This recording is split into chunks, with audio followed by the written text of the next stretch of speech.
जैसे त्याग पूर्वक राम जंगल में रहते हैं, वैसे ही त्याग पूर्वक भरत जी अयोध्या में रहते हैं। भरत जी की तपश्चर्या की जगत के सब महापुरुषों ने प्रशंसा की है। नर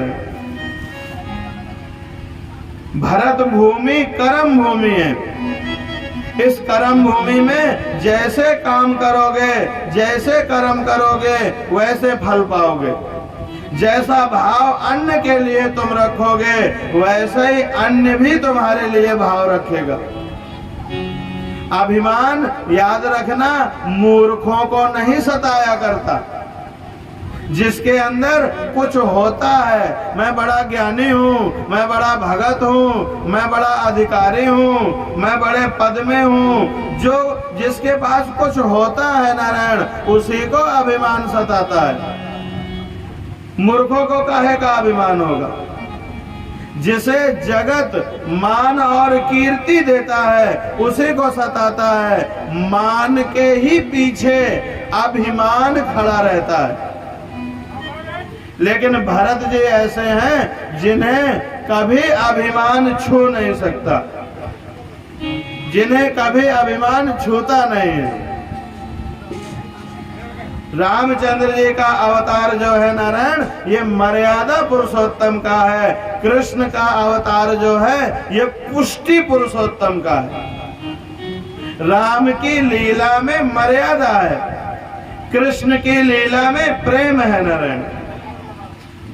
वैराग्य जो हो वो अंदर का होना चाहिए, जगत को दिखाने के लिए जरूरी नहीं है वैराग्य। आजकल तो जगत को दिखाने के लिए वैराग्य ज्यादा होता है, अंदर से वैराग्य कम होता है। साधु बनने की नहीं, सरल बनने की आवश्यकता है नारायण। भजन करने के लिए भोजन करना चाहिए। ऐसा अगर मानोगे तो भोजन करना भी तुम्हारी साधना हो जाएगी। केवल भोजन करने के लिए भोजन करना, वो तो भोग हो जाएगा तुम्हारे जीवन का। जगत में दशरथ जैसा पिता हुआ नहीं है, राम जैसा पुत्र भी हुआ नहीं है। राम जब वन में गए थे तो दशरथ ने अपनी अंतिम सांस तक राम का ही नाम लिया है। रामायण का एक एक पात्र दिव्य है नारायण। भरत के जैसा कोई भाई नहीं, सीता जैसी कोई स्त्री नहीं हुई। राम की अपेक्षा सीता जी का हृदय अत्यंत कोमल है नारायण। वाल्मीकि रामायण में वाल्मीकि जी कहते हैं कि सीता जी के चरित्र का वर्णन मैंने विशेष रूप से किया। सीता जी के चरित्रों का वर्णन करते हुए वाल्मीकि जी का हृदय पिघल गया। उन्होंने कहा कि रामायण में राम जी का नहीं बल्कि सीता जी का चरित्र अलौकिक है। वाल्मीकि रामायण में एक प्रसंग आया है नारायण। रावण के साथ में युद्ध की समाप्ति हुई और युद्ध विजय हो गए। रामचंद्र जी, हनुमान जी अशोक वन में आए, अशोक वाटिका में पहुंचे। सब राक्षसों का विनाश हो गया था, राम की विजय हुई थी नारायण। सीता जी ने हनुमान जी को बहुत आशीर्वाद दिए। काल तेरी सेवा करेगा बेटा, अष्ट सिद्धियां नव निधियां तेरी चाकरी करेंगी, तेरे आगे पीछे डोलेंगी। तो ज्ञानियों में सर्वश्रेष्ठ होगा। हनुमान जी के वर्णन कौन कर सकता है नारायण। सीता जी ने आनंद से आशीर्वाद दिया है, फिर भी हनुमान जी को तृप्ति नहीं हुई। उन्होंने कहा आपने मुझे आशीर्वाद तो बहुत दिए हैं, फिर भी हृदय में माता जी एक इच्छा मेरे रह गई है। सीता जी ने कहा बेटा जो इच्छा होए मांग ले, कुछ भी ऐसा नहीं है जो मैं ना दे सकूं। हनुमान जी ने कहा माता जी जब मैं पहले लंका आया था तो मैंने देखा था राक्षसों की स्त्रियां आपको बहुत सताती थी। आपको डराती थी, आपको देख के हुआ हुआ चिल्लाते थे। आपको बहुत सताया है उन्होंने। प्रभु ने राक्षसों का तो विनाश कर दिया है, लेकिन ये राक्षसियां अभी बाकी रह गई। मैं चाहता हूँ माता जी, आप एक बार आज्ञा दे दो तो इनकी मैं बल भर के कुटाई कर लूँ, ठीक से इनकी पिटाई कर लूंगा तो मेरे मन को शांति मिल जाएगी। इन्होंने आपको बहुत सताया। सीता जी कहते हैं, हनुमान ये क्या मांग रहा है तुम? ऐसा वरदान मांगना ठीक नहीं है। हनुमान जी कहते हैं, इन्होंने आपको बहुत सताया है माता जी, मैंने अपनी आंखों से देखा था। सीता मैया उपदेश करने लगी, बेटा अपकार का बदला उपकार से जो देता है वही संत है। इन राक्षसियों का कोई दोष नहीं है, ये तो रावण की आज्ञा के कारण मुझे सताती थी, और जो सताना जो दुख मुझे मिला है वो सब मेरे कर्मों का ही फल है।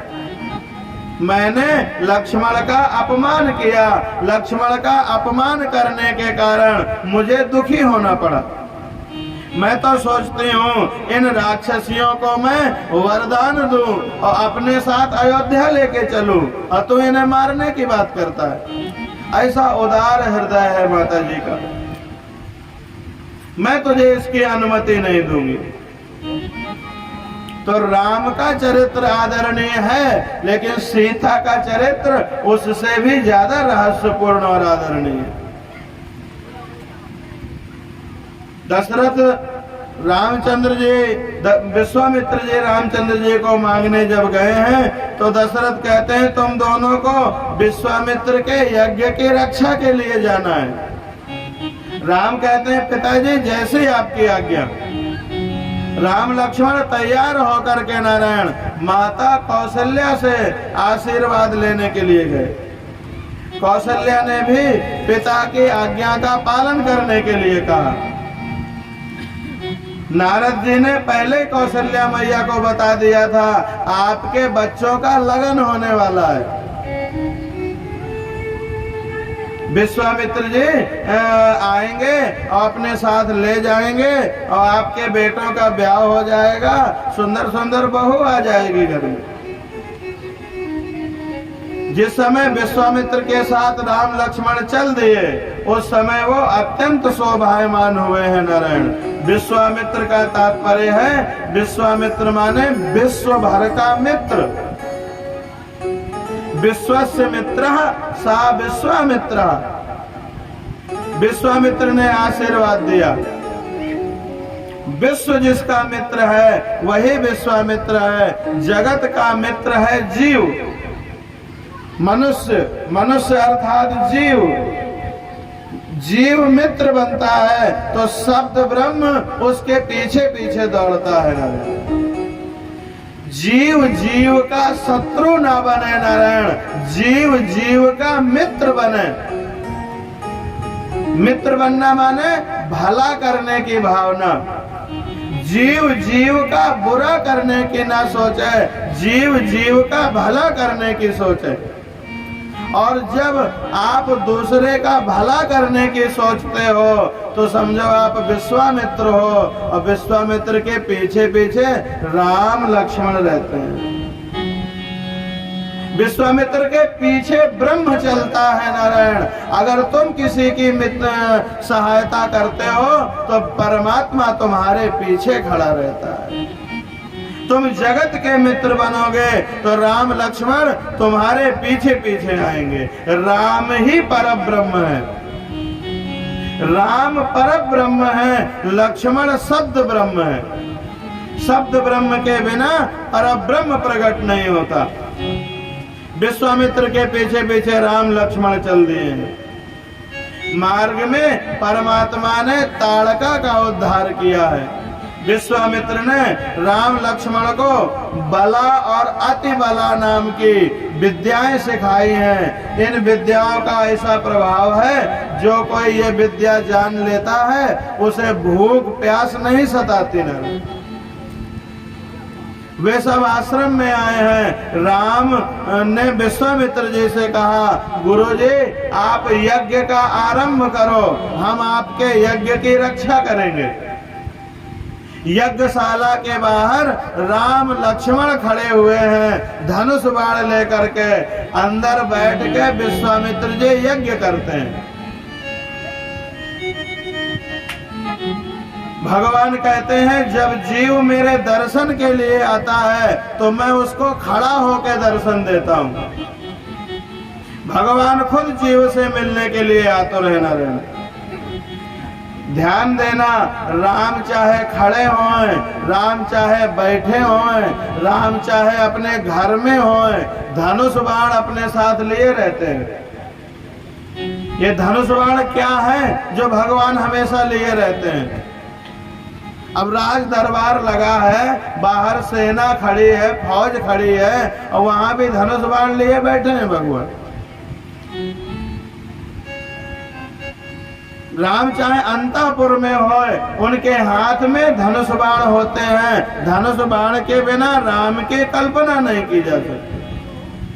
उपनिषदों में बताया है, प्रणवः धनु सरोह्यात्मा ब्रह्म तन्लक्ष्यमुच्यते। धनुष को ओंकार की उपमा दी गई है, माने ज्ञान ही धनुष है नारायण। ज्ञान, धनुष ज्ञान का स्वरूप है और बाण विवेक का स्वरूप है। तो कहीं भी रहो भैया, घर में रहो और चाहे घर के बाहर रहो, ज्ञान और विवेक को कभी छोड़ना नहीं। राम ज्ञान और विवेक माने धनुष और बाण सदैव लिए रहते हैं। धनुष और बाण माने ज्ञान और विवेक, इनसे सदा सज्जित रहो नारायण। क्योंकि ज्ञान ढीला पड़ा नहीं, विवेक ढीला पड़ा नहीं कि राक्षस आए के हमला कर देते हैं। ये काम, ये क्रोध, ये लोभ, ये मोह, ये राग द्वेष ईर्ष्या, ये सब राक्षस है नारायण। जरा भी ज्ञान ढीला पड़ा नहीं कि काम क्रोध आके आक्रमण कर देते हैं नारायण। विश्वामित्र के यज्ञ में राक्षस लोग विघ्न डालते थे। सो राम धनुष बाण लेकर के खड़े हो गए, आप यज्ञ करो, हम रक्षा करेंगे। आपके यज्ञ में कोई बाधा नहीं डाल सकेंगे, राक्षस भाग जाएंगे। जिसकी आंख में पाप होए, जिसकी क्रिया में पाप होए, वही राक्षस है नारायण। राक्षस जीव मात्र के पीछे लगे हुए हैं, ये जीव मात्र को सताते हैं। विश्वामित्र आहुति देते थे यज्ञ कुंड में और देखते थे परमात्मा राम को। आप भी जगत के काम करो, जगत में आहुति दो, लेकिन राम लक्ष्मण को सामने बैठाए के करो। श्रुति कहती है अग्नि भगवान का मुख है, परमात्मा अग्नि मुख से आहार करते हैं। अग्नि ज्वाला प्रभु की जिह्वा है। ब्राह्मण वेद मंत्रों का उच्चारण करते हुए अग्नि में आहुति दे रहे हैं। विश्वामित्र जी राम लक्ष्मण पर अपनी नजर टिकाए हुए हैं। मन की मलिनता को दूर करने के लिए यज्ञ होना चाहिए नारायण। यज्ञ, स्वाध्याय, तप, ध्यान, ये सब इनका फल है मन शुद्धि, और मन शुद्धि का फल है परमात्मा का दर्शन। राक्षस जान गए विश्वामित्र ने यज्ञ आरंभ किया है, वो बाधा डालने आ गए। रामचंद्र के बार बार दर्शन करने पर मरीचि का स्वभाव बदल गया। जिसके दर्शन से स्वभाव बदले वही नारायण ईश्वर है।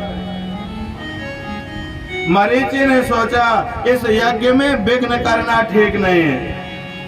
मरीचि था तो राक्षस, फिर भी राम का दर्शन करने से उसकी बुद्धि सुधरी है नारायण। राम दर्शन के बाद भी, भगवान का नाम लेने के बाद भी बुद्धि में पाप आवे तो बुरा ना मानना, तुम ये समझ लो कि तुम्हारी बुद्धि राक्षसन से भी गई बीती है।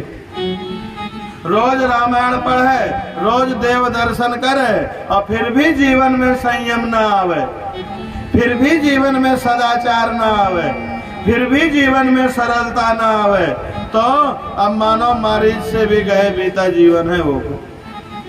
यज्ञ करते समय तुम भी अगर अपने प्रत्येक द्वार में भगवान को रक्षा के लिए खड़ा करोगे नारायण, तो यज्ञ में बाधा नहीं आएगी। जप यज्ञ, कथा श्रवण, नारायण से मानसिक मिलन, ये सब यज्ञ नहीं, ये तो गरीब से गरीब व्यक्ति कर सकते हैं। कुछ यज्ञ ऐसे हैं नारायण जिनके लिए कुल की श्रेष्ठता जरूरी है, जिनके लिए धन की आवश्यकता है, जिनको सभी नहीं कर सकते हैं। लेकिन भगवान का नाम लेना, भगवान के कथा सुनना, ये तो सभी कर सकते हैं नारायण। उपनिषद में एक यज्ञ ऐसा बताया गया है जो जाति से मतलब नहीं है, जिसमें एक टका पैसा भी नहीं लगना है नारायण, वो जप यज्ञ है। जप यज्ञ सब यज्ञों में श्रेष्ठ है। आंख से दर्शन करो, श्रवण परमात्मा संबंधी करो, मन से स्मरण करते हुए जप करोगे तो समाधि की अवस्था जपते जपते प्राप्त हो जाएगी। तो यज्ञ में राक्षस आए हैं विघ्न डालने, लेकिन खड़े किए हैं भगवान को, तो विश्वामित्र की यज्ञ पूरी होती है। राम को लेकर के विश्वामित्र जी मार्ग में जा रहे थे। विश्वामित्र ने एक शिला राम को दिखाई है, शिला को स्पर्श करने की आज्ञा दी है। शिला रूपी अहिल्या का उद्धार करो। राम सोच में डूब गए नारायण, क्योंकि जो साधक है, जो साधना करने में लगा हुआ है, उसे तो नारायण स्त्री का स्पर्श नहीं करना चाहिए, काठ की भी स्त्री को नहीं छूना चाहिए। भगवान कहते हैं गुरु जी अभी तो हम बच्चे हैं, अभी तो हम साधना में लगे हैं, साधक के लिए स्त्री स्पर्श वर्जित होता है, मैं इनको कैसे छूं। और दूसरी बात, ये ब्राह्मणी है नारायण। विश्वामित्र जी कहते हैं इसे नहीं छुओगे तो इसका उद्धार नहीं होगा। राम कहते हैं मैं इसे पांव से कैसे छू सकता हूँ, ये ब्राह्मण पत्नी है, चरण में इसको नहीं छुआ सकता, आप आज्ञा करो तो मैं इसको प्रणाम कर लूं, मैं इसके चरण छू लूं।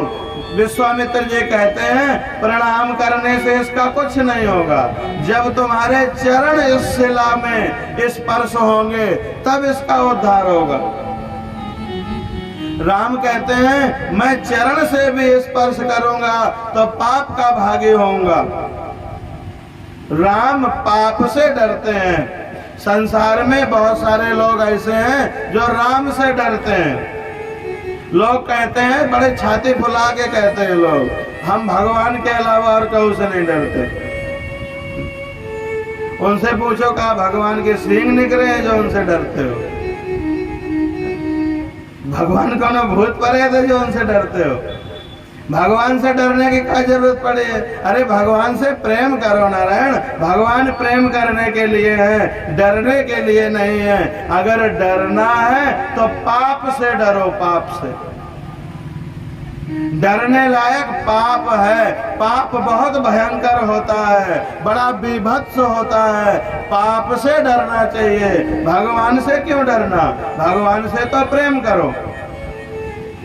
राम पाप से डरते हैं नारायण। आजकल लोग पाप से नहीं डरते, जो मन में आवे वो कर लेते हैं। पाप से डर के चलोगे तो कल्याण होगा, पाप से डरोगे तो मन शुद्ध रहेगा।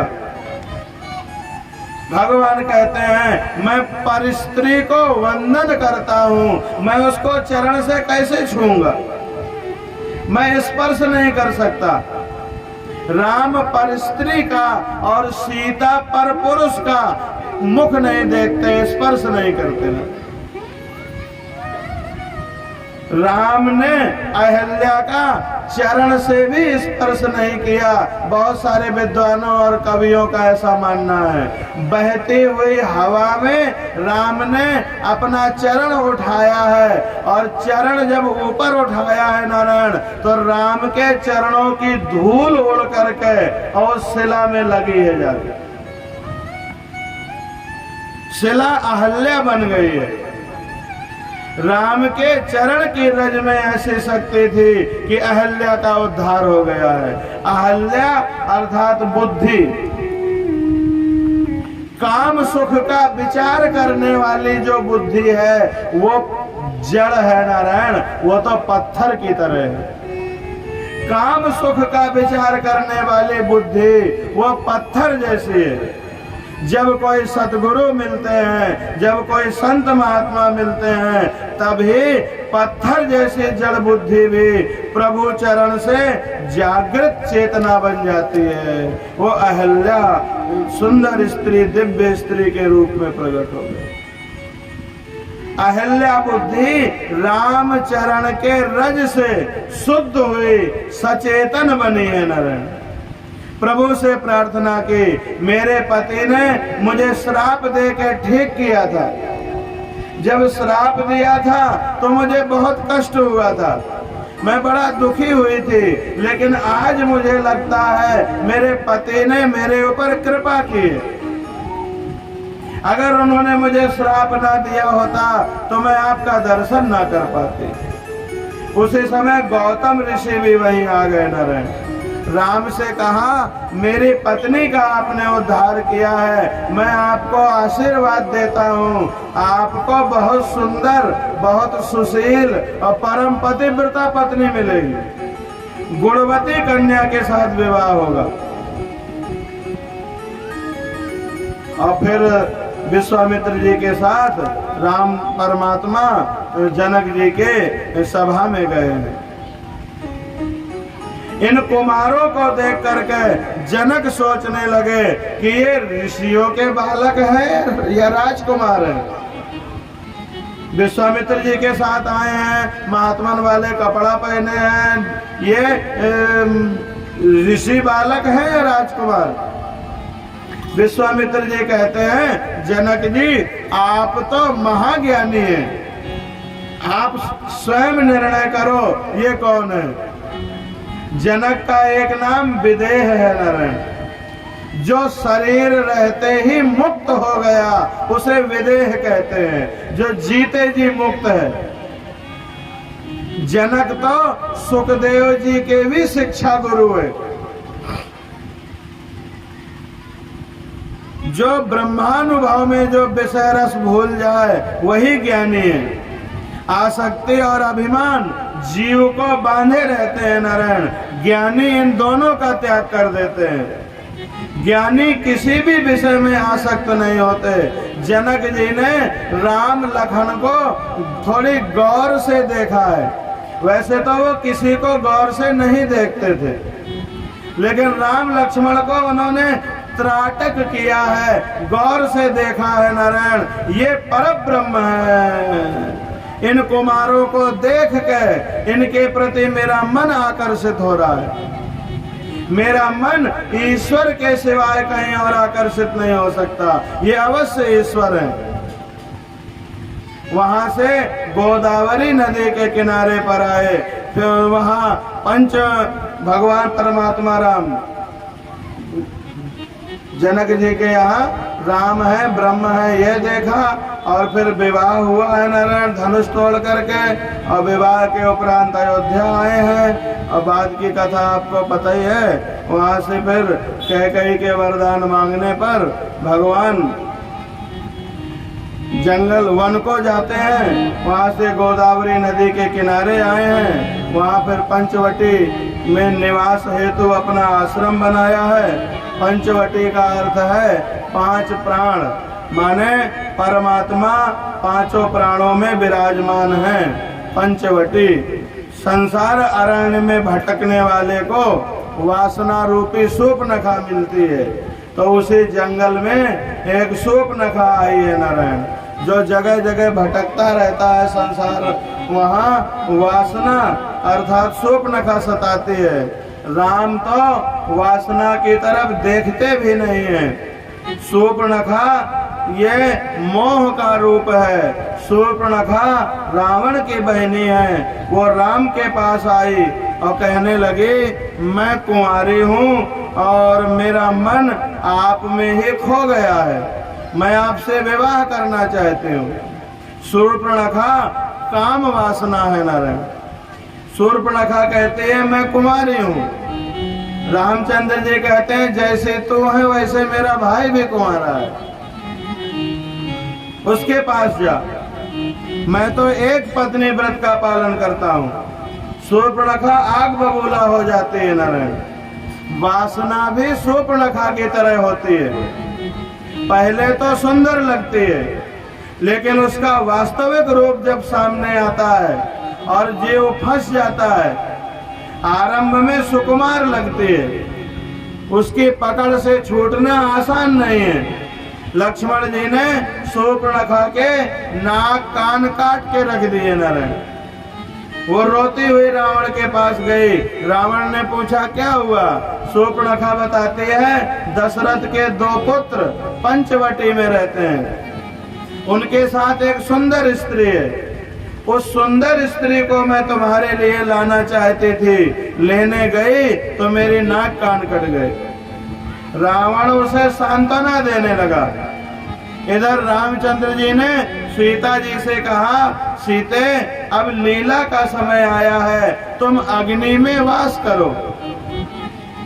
रावण जिस सीता को ले गया था वो छाया सीता थी नारायण। रावण मारीच के साथ पंचवटी में आया है। राम ने सीता के कहने से उस कपट मृग के खाल को लाने के लिए मारने को मृग के बाण चढ़ाया है धनुष पर, और वो मृग माया करता हुआ हे लक्ष्मण बोलता हुआ धराशायी हो गया। इधर सीता जी ने जब लक्ष्मण नाम की पुकार सुनी तो लक्ष्मण जी को राम की सहायता के लिए दौड़ाया। लक्ष्मण आश्रम से बाहर निकले तो रावण ने भिक्षुक का रूप धारण करके सीता को हर लिया था नारायण। लक्ष्मण को आया देख राम ने कहा लक्ष्मण तुम्हें तो भाभी की रक्षा के लिए कहा था, यहाँ क्यों आए हो? राम कहते हैं ये धरती मेरी सास है। सूर्य नारायण दुख से कहते हैं मेरे कुल में ये कैसा पुत्र जन्मा है। दोनों भाई सीता को ढूंढते हुए जटायु को देखें, ये अपनी पत्नी की रक्षा नहीं कर सके। राम कहते हैं धरती भी मेरे कारण दुखी होगी, कहेगी कि मेरी बेटी की रक्षा नहीं कर पाए, और हमारे सूर्य भगवान हम पर नाराज होंगे कि हमारे घर की बधू की ये रक्षा नहीं कर पाया।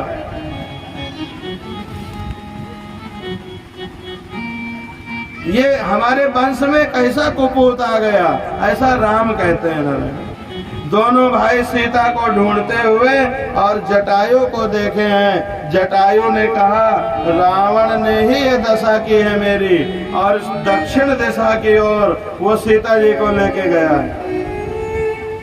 राम कहते हैं तुम्हारी इच्छा होए तो मैं तुम्हें ठीक कर दूं।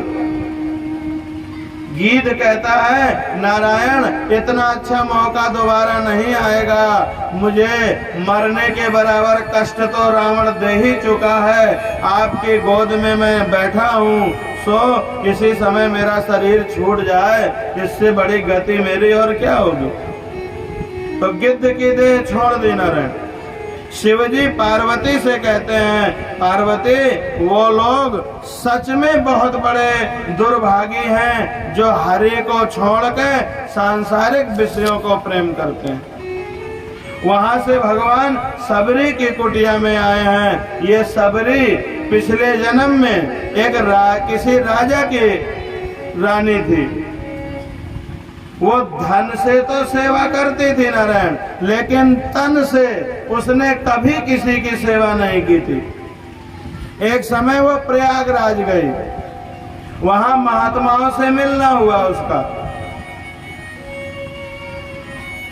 जब महात्माओं से मिलना हुआ, सत्संग हुआ, तो अगले जन्म में किसी संत से सत्संग होए ऐसी इच्छा उसने करी।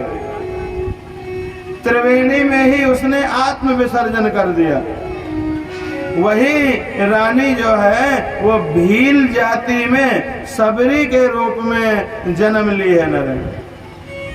सबरी के विवाह का दिन आया है, उसके पिता ने भोजन देने की तैयारी की है।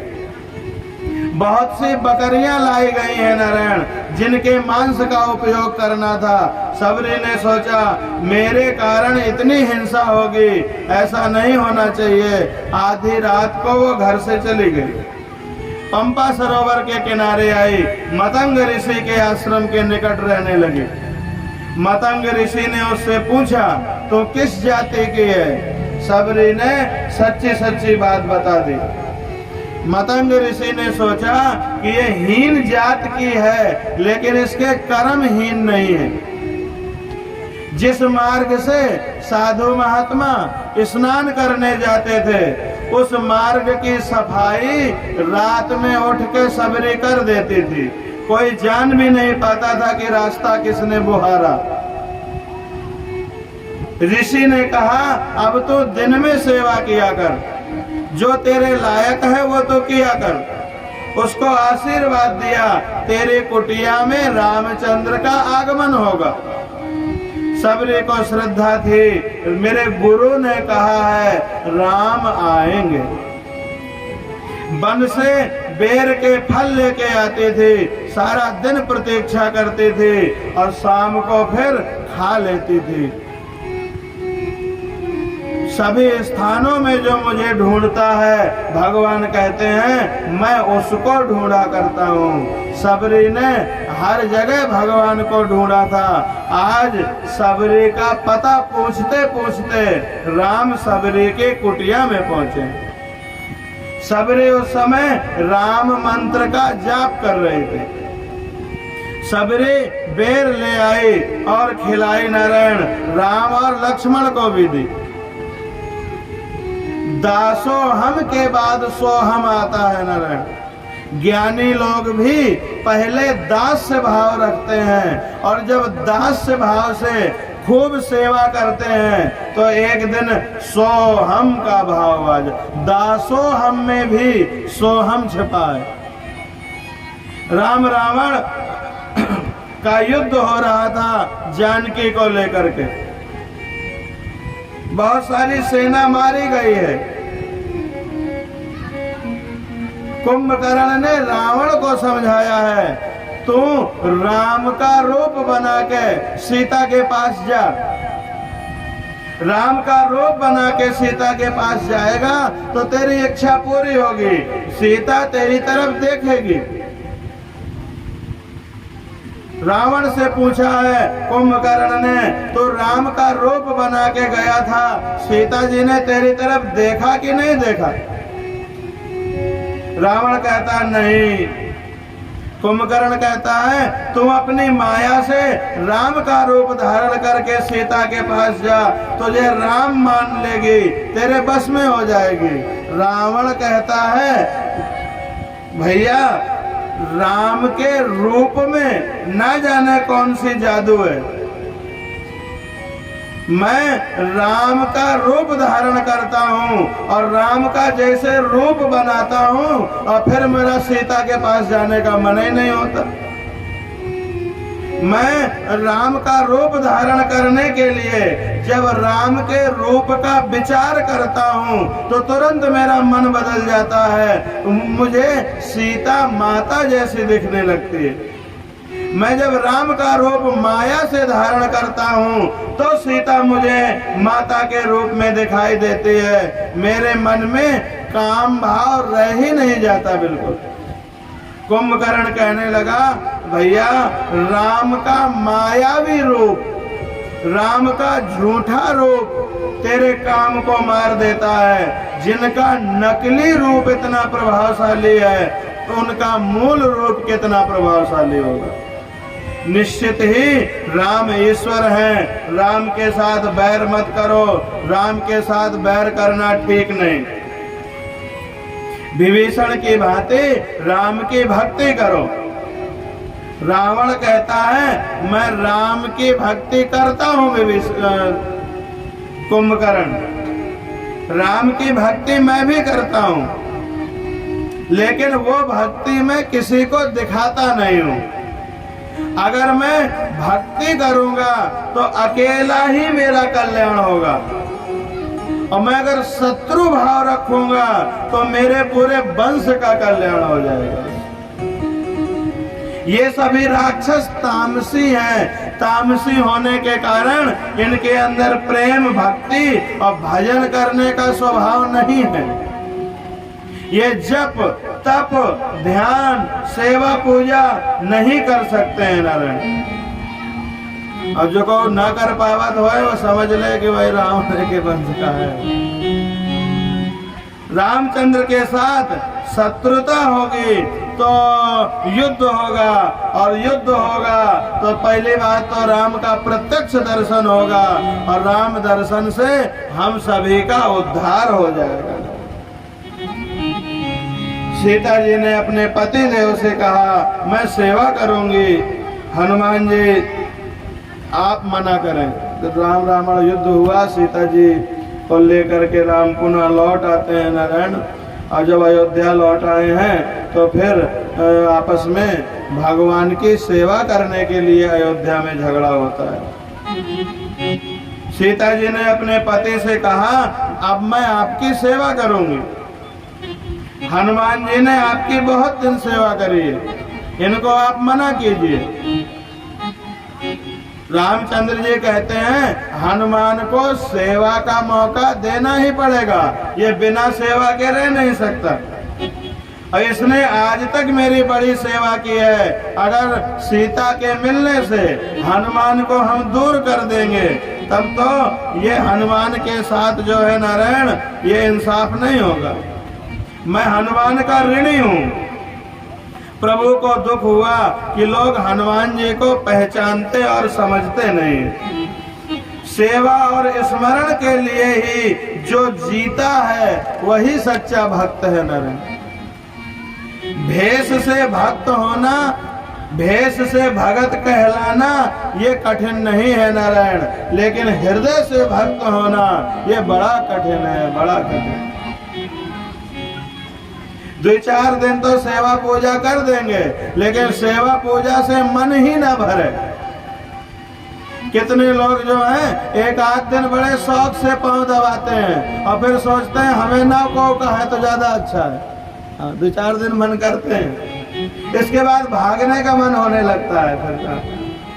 तो सेवा भाव दिखाना अलग बात है, सेवा की भूख होना नारायण, हृदय से सेवा का भाव होना ये बड़ा कठिन है। हनुमान जी ऐसे हैं जो राम की सेवा करते कभी आघाते नहीं। हनुमान जी, सीता जी, लक्ष्मण जी, भरत शत्रुघ्न ने सारी सेवा आपस में बांट ली है। सारी सेवा आपस में बांट ली है। हनुमान जी कहते हैं एक सेवा बाकी है।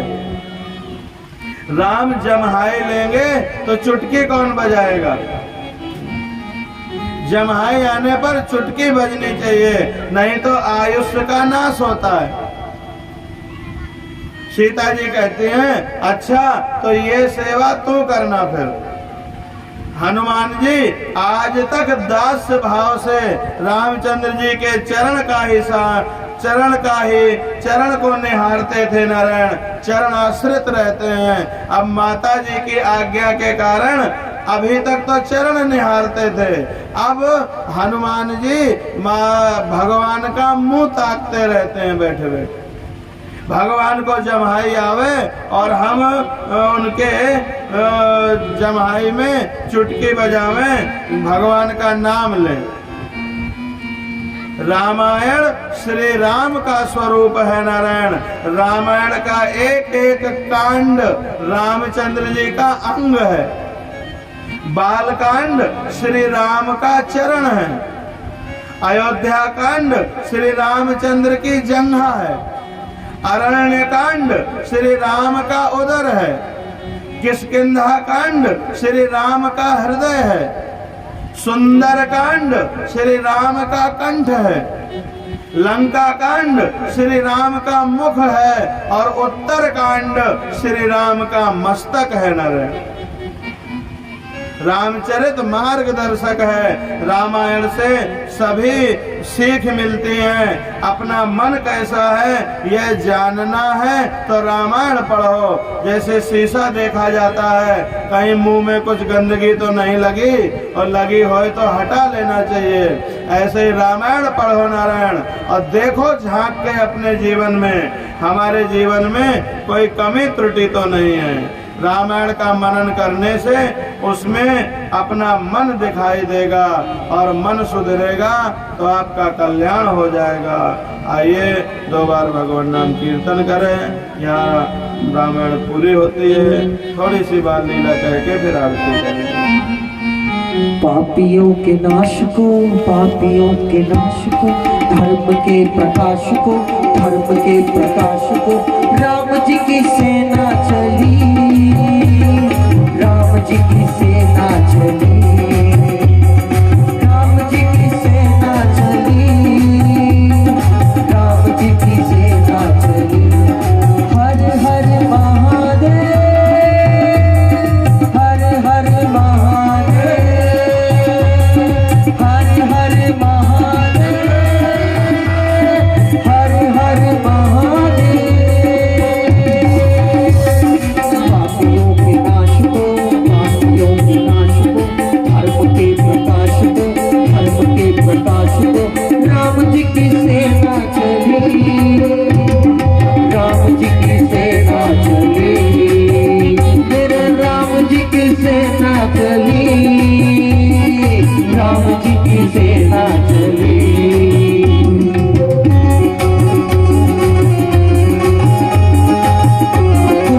भगवान की जय हो।